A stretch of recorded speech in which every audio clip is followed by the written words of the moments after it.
नमस्कार, prime news देख रहे हैं आप। मैं हूं आपके साथ आकाश सरोज। चलिए बुलेटिन की शुरुआत करेंगे इस वक्त की एक बड़ी खबर के साथ। तो बिहार में सरकार गठन को लेकर लगातार चर्चा जारी है और धर्मेंद्र प्रधान से मिलेंगे जीतन राम मांझी। थोड़ी देर में दोनों नेताओं की होगी मुलाकात। धर्मेंद्र प्रधान के आवास पर ये मुलाकात होगी।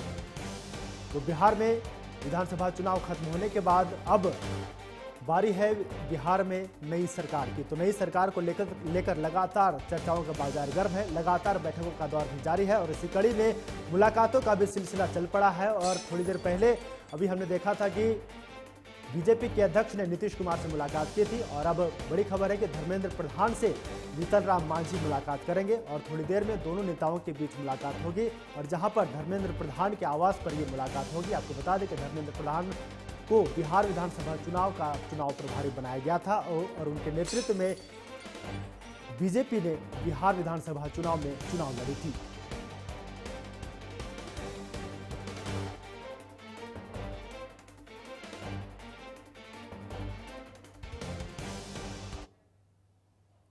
बढ़ेंगे आगे। बिहार में सरकार गठन को लेकर कवायद तेज हो गई है और उपेंद्र कुशवाहा ने धर्मेंद्र प्रधान से मुलाकात की और दिल्ली स्थित आवास में दोनों नेताओं के बीच मुलाकात हुई। तो बिहार में सरकार बनाने को लेकर लगातार मुलाकातों का दौर जारी है और अभी थोड़ी देर पहले हमने बताया कि हिंदुस्तानी आवाम मोर्चा के प्रमुख जीतन राम मांझी धर्मेंद्र प्रधान से मुलाकात करेंगे। वहीं पर अब दूसरी खबर है कि उपेंद्र कुशवाहा ने धर्मेंद्र प्रधान से मुलाकात की है और दिल्ली स्थित आवास में दोनों नेताओं के बीच मुलाकात हुई है। और इस मुलाकात में कई मुद्दों पर चर्चा हुई है, जैसा कि बिहार में अब सरकार बनाने की कवायद लगातार जारी है। और जिस तरीके से अभी थोड़ी देर पहले भी मैंने आपको बताया कि नीतीश कुमार कल 11:30 बजे सुबह बड़ी बैठक बुलाई है। उन्होंने एक कैबिनेट की बैठक बुलाई है जहां पर सरकार गठन को लेकर चर्चा होगी। और इसी कड़ी में बड़ी खबर यह है कि उपेंद्र कुशवाहा और धर्मेंद्र प्रधान की मुलाकात हुई है और इस मुलाकात में सरकार गठन को लेकर चर्चा हुई है कि किस तारीख को सरकार का गठन किया जाएगा, किस तारीख को शपथ ग्रहण समारोह का आयोजन किया जाएगा।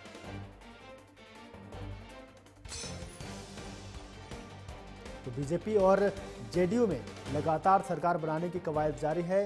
तो बीजेपी जेडीयू की बात कर ले, लोजपा रामविलास की बात कर ले, हिंदुस्तानी आवाम मोर्चा की बात कर ले, तो तमाम एनडीए घटक दल में जितने भी दल हैं सभी के प्रमुखों की बैठकों का दौर जारी है। और इसी कड़ी में धर्मेंद्र प्रधान से यानी कि बिहार बीजेपी विधानसभा चुनाव प्रभारी से उपेंद्र कुशवाहा ने मुलाकात की है और सरकार बनाने को लेकर चर्चा की है। देखिए ये तस्वीर टीवी स्क्रीन पर आप देख सकते हैं कि धर्मेंद्र प्रधान और उपेंद्र कुशवाहा के बीच मुलाकात हुई है। दोनों एक दूसरे को अभिवादन करते नजर आ रहे हैं।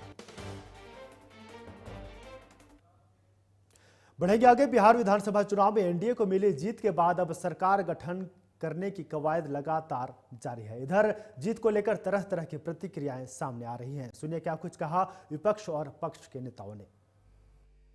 देखिए, लोकतंत्र की जननी की भूमि बिहार में निवास करने वाले हर बिहारी ने लोकतंत्र की रक्षा के लिए अपना जनादेश दिया है और ये जनादेश साफ है कि जो लोकतंत्र का हत्यारा है, लोकतंत्र में बाधक बनता है, संवैधानिक संस्था का अपमान करता है, उसको यही सजा मिलती है।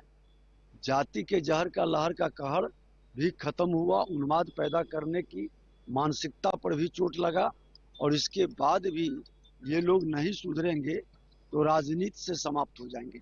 निश्चित रूप से बिहार की जनता ने प्रधानमंत्री श्री नरेंद्र मोदी जी की विकास विश्वास की नीति को आगे बढ़ाया। रंगदारी, दादागिरी, गैंगिज्म को पीछे फेंककर नरेंद्र मोदी जी और नीतीश कुमार की विकसित बिहार की योजना पर मोहर लगाई है। एक तो दिल्ली जा रहे हैं, क्यों दिल्ली जा रहे हैं उसमें आपने अपना अर्थ लगा दिया। ठीक है कि चुनाव अभी हुआ है और जनता ने प्रचंड बहुमत दिया है, तो जनता को हमने बार बार जो महान मतदाता मालिक हैं उनको अपनी पार्टी की ओर से, एनडीए की ओर से धन्यवाद दिया है। और स्वाभाविक रूप से जब नया चुनाव हुआ है तो फिर से नई सरकार के गठन की औपचारिकता पूरी की जाएगी। तो औपचारिकता पूरी की जाएगी, इसके लिए आपको थोड़ा इंतजार करना पड़ेगा। अगले 2-4 दिनों में आपको बिल्कुल स्पष्ट रूप से बात सामने आ जाएगी, मिल जाएगी कि कैसे क्या होना है या क्या कैसे हुआ। 2-4 दिन में हम सब लोग उस परिणाम तक पहुंच जाएंगे। और देखिए, रिजल्ट सचमुच चौंकाने वाला है। हम लोगों को भी ये उम्मीद नहीं थी कि हमारा परफॉर्मेंस, हमारे गठबंधन का, अब तो मैं कांग्रेस में नहीं हूँ लेकिन वेल विशर हूँ कांग्रेस की पॉलिसीज़ का, आइडियोलॉजीज़ का।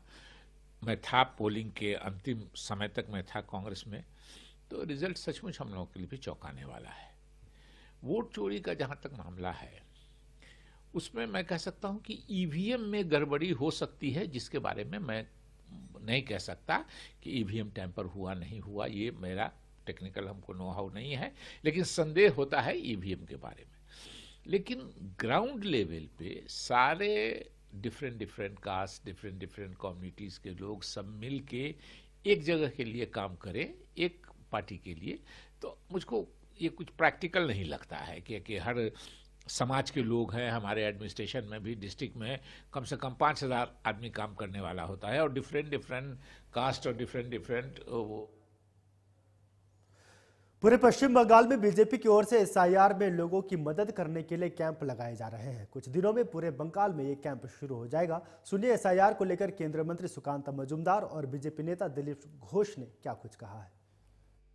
देखिए, पूरे बंगाल में एसआईआर में लोगों की सहायता, हेल्प करने के लिए भारतीय जनता पार्टी की तरफ से इस तरीके की कैंप लगाए जा रहे हैं, जहां पे हम जनता को, आम आदमी को हेल्प कर रहे हैं कि फॉर्म फिलअप में उनको कोई दिक्कत ना आए। तो इसलिए यहाँ पे भी एक कैंप शुरू हुआ। पूरे बंगाल में ऐसे कैंप शुरू हो जाएगा कुछ दिनों के अंदर, और ऐसी कैंप इस टाउन में भी और बाकी जिले की बाकी हिस्सों में भी होगा।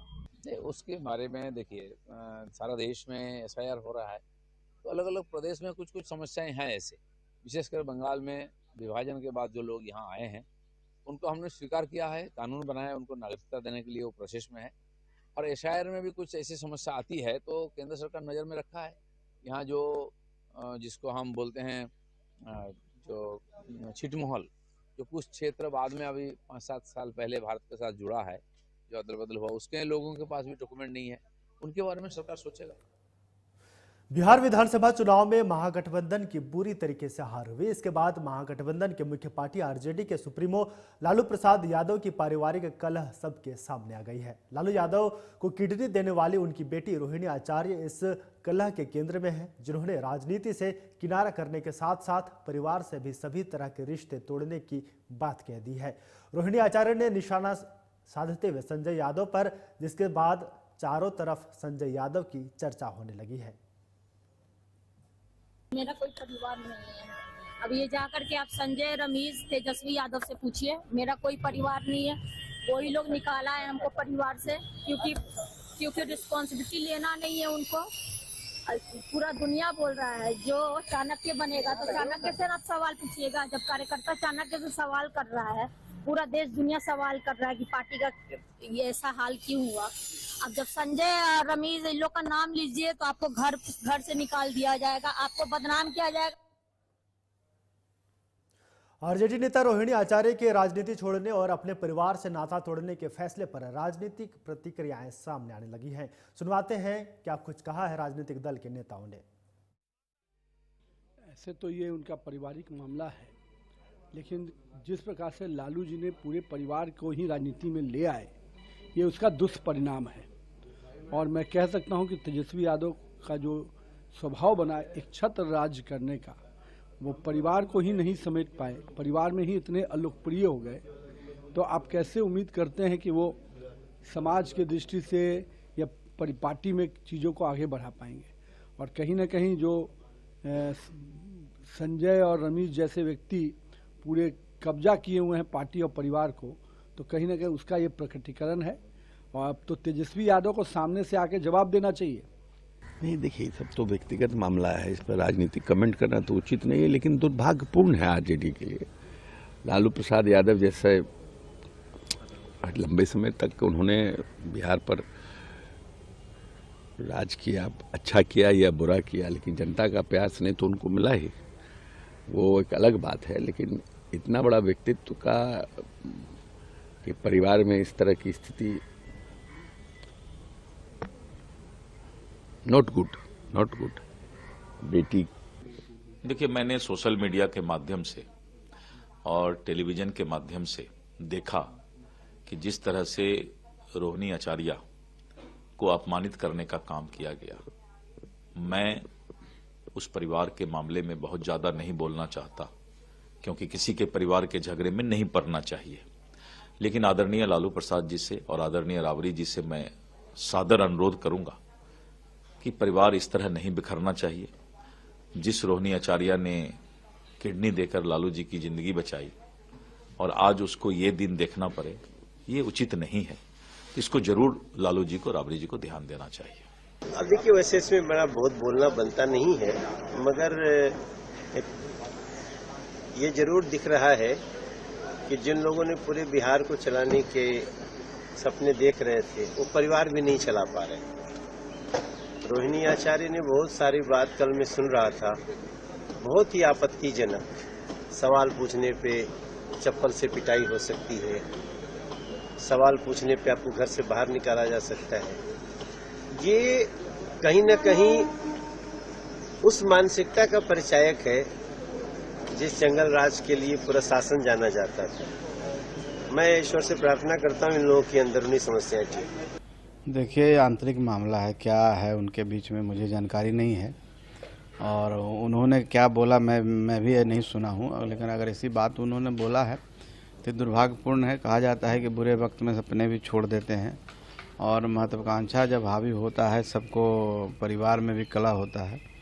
लेकिन ठीक है, जनता जो आदेश दिया है, जनता ने जो मैंडेट दिया है, उसको स्वीकार हम सबको करना चाहिए, चाहे विपक्ष हो चाहे सत्ता पक्ष हो। अगर जनता ने आपको विपक्ष लायक समझा है, चाहे आपको उस पोजीशन पर पहुंचाया है, तो आपको इससे सबक लेकर के सीखने की जरूरत है। इस तरह से विचलित नहीं होनी चाहिए। नहीं, देखिए, वैसे तो ये उनके परिवार का आंतरिक मामला है, लेकिन अगर आप राजनीति में हैं, आप सामाजिक जीवन में हैं, तो nothing is private, everything is public. और जिस प्रकार से पॉलिटिकल प्रश्न उठाया जा रहा है, तेज प्रताप यादव, उसके बाद अब रोहिणी आचार्य, कम से कम हार की जिम्मेवारी कहीं ना कहीं रिस्पॉन्सिबिलिटी तो लेनी पड़ेगी। कौन लोग जिम्मेदार हैं, किनको आत्ममंथन करना चाहिए, आगे का रोड मैप क्या है, क्योंकि लालू जी का एक लंबा राजनीतिक करियर रहा है। लालू जी तथाकथित रूप से सामाजिक रूप से वंचित लोगों का प्रतिनिधित्व करने का उन्होंने दावा किया है। लेकिन कल के चुनाव के नतीजों के बाद जिस प्रकार से उनके ऊपर अस्तित्ववादी संकट के बादल मंडरा रहे हैं, मुझे लगता है कि निश्चित रूप से आत्ममंथन करने की आवश्यकता है उनकी पार्टी को। रोहिणी आचार्य बेटी है, और बेटी जिसने अपने पिता की प्राण रक्षा की, अपने भाई के कलाई में राखी बांधी, उस बेटी के मन में अगर मनः पीड़ा है, राजनीतिक पीड़ा होना एक अलग विषय है, लेकिन उसके साथ व्यवहार की पीड़ा अगर है, बेटी लक्ष्मी होती है, सरस्वती होती है, उसका अपमान करना ये हमारी परंपरा का हिस्सा नहीं रहा है। और लालू जी, राबड़ी जी इस पर खामोश क्यों हैं? आखिर ये दूसरी घटना हुई, पहले ऐश्वर्या के साथ हुआ, अब रोहिणी के साथ हो रहा है।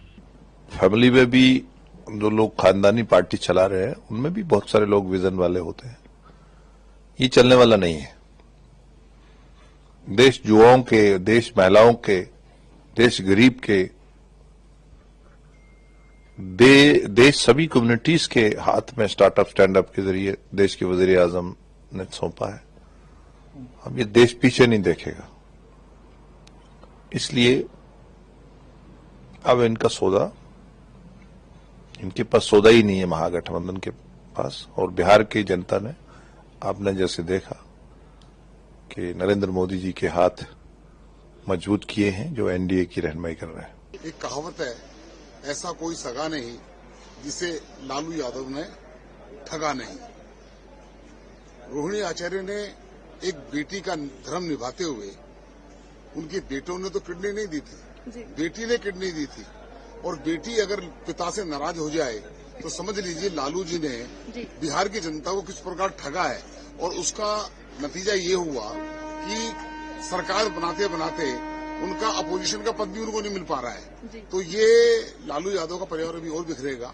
पहले तेज प्रताप यादव बोल रहे थे, अभी आने वाले समय में मीसा भी बोलेगी और सारे बोलेंगे कि लालू यादव का परिवार और उनकी पार्टी आरजेडी खात्मे के कगार पर है। जब एक परिवार ऐसी कठिन परिस्थितियों से गुजरता है तो वो किस मानसिक दबाव में रहता है, इसका अंदाजा मुझे है, क्योंकि मैं भी इस दौर से गुजरा हूं। हम लोगों के राजनीतिक मतभेद जरूर रहे हैं, पर मैंने हमेशा आदरणीय लालू जी के परिवार को अपना परिवार माना है। मैंने हमेशा तेजस्वी हूं, तेज हूं, मीसा दी हूं, रोहिणी जी हूं, सबको मैंने अपने भाई बहन ही माना है। ऐसे में बस मैं सिर्फ इतनी प्रार्थना करता हूं कि जल्द से जल्द ये पारिवारिक विवाद सुलझे। घर में एकता बनी रहती है तो इंसान बाहर कठिन परिस्थितियों से लड़ लेता है, बट आज की तारीख में उनकी पार्टी जिस दौर से गुजर रही है और उसके बाद घर में ऐसी कला, मैं समझ सकता हूं कि परिवार काफी कठिन परिस्थितियों से गुजर रहा होगा। जिस तरह से रोहिणी जी ने एक आदर्श प्रस्तुत किया, हर माँ पिता कोई भाई चाहेगा कि रोहिणी जैसी बेटी, रोहिणी जैसी बहन सबको मिले। ये तो किसी भी घर के लिए सौभाग्य की बात है। बाकी तो पारिवारिक मामला है, परिवार के लोग इस पूरे मामले को देखेंगे, पार्टी का शीर्ष नेतृत्व इस सब पर जवाब देगा। अभी चूंकि इस तरह से चुनाव परिणाम आने से अभी 48 घंटे। इधर श्रीनगर के नौगाम पुलिस स्टेशन विस्फोट की घटना पर पीडीपी प्रमुख महबूबा मुफ्ती ने अफसोस जताया है। उन्होंने कहा कि जो नौगाम में हुआ वो बहुत ही बुरा हुआ, सरकार को इसकी जिम्मेदारी लेनी चाहिए। तो वहीं नौगाम में हुए हमले पर नेताओं की प्रतिक्रिया आप भी सुनिए। 14 तारीख की रात को श्रीनगर के नौगाम पुलिस स्टेशन में एक दुर्भाग्यपूर्ण घटना हुई। एसएफएल की टीम दिल्ली के लाल किले के पास हुए आतंकी हमले में शामिल आतंकवादी और उनके सहयोगी आतंकियों के घर से बरामद विस्फोटक का सैंपल ले रही है। उसी दौरान रात के करीब 11:20 पर एक धमाका हुआ। उस से अनेक लोग हताहत हुए, उसमें से पुलिस और सिविल एडमिनिस्ट्रेशन के भी कई साथी। हताहत परिवार हताहत लोगों को मैं श्रद्धांजलि अर्पित करता हूँ। जो नौगांव में वो बहुत बुरा हुआ, उसकी इंक्वायरी होनी चाहिए। उसके पीछे कौन था, हमें बहुत अफसोस है जो उसमें लोग मारे गए, और सरकार को इसकी जिम्मेदारी लेनी चाहिए। जो सिक्योरिटी के इंचार्ज हैं कि इस तरह इस किस्म का मवाद क्यों खुला छोड़ा गया, इतना उसमें लापरवाही क्यों बरती गई, और जो जिम्मेवार है उनको सख्त से सजा मिलनी चाहिए। नौगाम पुलिस स्टेशन में हुआ है। वादिये कश्मीर के नौगाम पुलिस स्टेशन में धमाके में जो बेशकीमती जानें चली गई, पूरा हिंदुस्तान अपने इन वीर शहीदों को सलाम करता है, सलूट करता है। बहुत ही तकलीफ देने वाले मंजर, बहुत ही दिलदोज मंजर यहां धमाके के बाद नौगाम पुलिस स्टेशन के आसपास देखे गए। 10 लोगों की जान चली गई है, 30 से ऊपर लोग जख्मी हैं। हम यहां तमाम जो लोग जिनके लखते जिगर इस दुनिया से चले गए, उनके साथ ताजियत का इजहार करने, उनके साथ अपनी संवेदनाएं प्रकट करने आए हैं। इंसानियत का तकाजा है, और हमारा जो एक पब्लिक लाइफ में हमारा फर्ज भी बनता है, हमारी ड्यूटी भी बनती है, और पार्टी का भी हुक्म है, खास तौर से वजीर दाखिला साहब का, कि इन सब परिवारों में जाके पार्टी की तरफ से, खासकर हुकूमत हिंद की तरफ से दुख का इजहार वहां पे करें, दुख प्रकट करें। उसी सिलसिले में मैं और फॉर्मर हमारे स्टेट प्रेसिडेंट रविंदर रैना साहब, हमारे स्टेट के जनरल सेक्रेटरी अनवर खान साहब, बिलाल परे, आरिफ राजा और सलमान साहब जो हमारे यहाँ के डिस्ट्रिक्ट प्रेसिडेंट भी है, सारे इन घरों में जा रहे हैं। इन लोगों के साथ हम इनका दुख साझा कर रहे हैं, और एक यकीन जरूर हम दिलाना चाहते हैं कि जिस प्रकार से इन लोगों ने जानें दी है, ये भी हम मानते हैं कि देश की सुरक्षा के लिए ही इनकी जान गई। उत्तर प्रदेश के मुख्यमंत्री योगी आदित्यनाथ और रक्षा मंत्री राजनाथ सिंह वीरांगना उदा देवी के शहादत दिवस पर उनकी प्रतिमा के अनावरण और स्वाभिमान समारोह के उद्घाटन कार्यक्रम में शामिल हुए। इस दौरान मुख्यमंत्री योगी आदित्यनाथ ने कहा कि हम सभी शहीद वीरांगना उदा देवी की स्मृतियों को नमन करते हैं। भारत की स्वाधीनता को प्राप्त करने के लिए ऐसे वीरों का योगदान अविस्मरणीय है। शहीद वीरांगना उदा देवी केवल नारियों के लिए ही नहीं बल्कि हर हिंदुस्तानी के लिए एक प्रेरणा है। अमर योद्धा के रूप में वीरांगना उदा देवी का स्मरण हम सब करते हैं। वह न केवल नारी जाति के लिए बल्कि हर हिंदुस्तानी के लिए एक प्रेरणा है। इसलिए इस अवसर पर मैं उनकी स्मृतियों को नमन करता हूं। बहनों और भाइयों, उन्होंने विदेशी हुकूमत की चूलों को हिलाने के लिए और उनके अत्याचार का जवाब देने के लिए कहते हैं कि 16 नवंबर 1857 को लखनऊ के सिकंदराबाद बाग में पीपल के वृक्ष पर चढ़कर उन्होंने 36 अंग्रेज सैनिकों को ढेर करने का काम किया था और उनका नाम भारत के इतिहास में अमर हुआ है। देवी ने अकेले ही 36 ब्रिटिश सैनिकों को मौत के घाट उतारने में कामयाबी हासिल की थी वीरांगना उदा देवी ने। और इतना ही नहीं, जब तक भारत की ओर कोई आंख उठाकर देखेगा तो भारत की बेटी उसका डटकर मुकाबला कर सकती है। यह प्रेरणा देने का काम यदि किसी ने किया था तो हमारी वीरांगना उदा देवी पाशी ने किया था। चलिए आगे बढ़ेंगे। सूत्रों के हवाले से एक बड़ी खबर सामने आ रही है। आपको बता दें कि शाहीन और परवेज की गिरफ्तारी के मामले में लखनऊ में कई जगहों पर छापेमारी की गई है और चारबाग के कई होटलों में सर्च ऑपरेशन चलाया गया। 12 थाना क्षेत्र में एटीएस ने छापेमारी की और इस छापेमारी के दौरान एटीएस ने एक संदिग्ध को उठाने का काम किया है। जिस तरीके से दिल्ली विस्फोट मामले में जिस तरीके से एंटी टेरर स्क्वाड और नेशनल इन्वेस्टिगेटिव एजेंसी लगातार कार्रवाई कर रही है और इसी कड़ी में एंटी टेरर स्क्वाड की कार्रवाई जो है वो लखनऊ पहुंच गई है और लखनऊ में एक होटल में छापेमारी की, 12 थाना क्षेत्र में छापेमारी की और छापेमारी के दौरान एटीएस ने एक संदिग्ध को उठाने का काम किया है। तो ये सूत्रों के हवाले से बड़ी खबर है।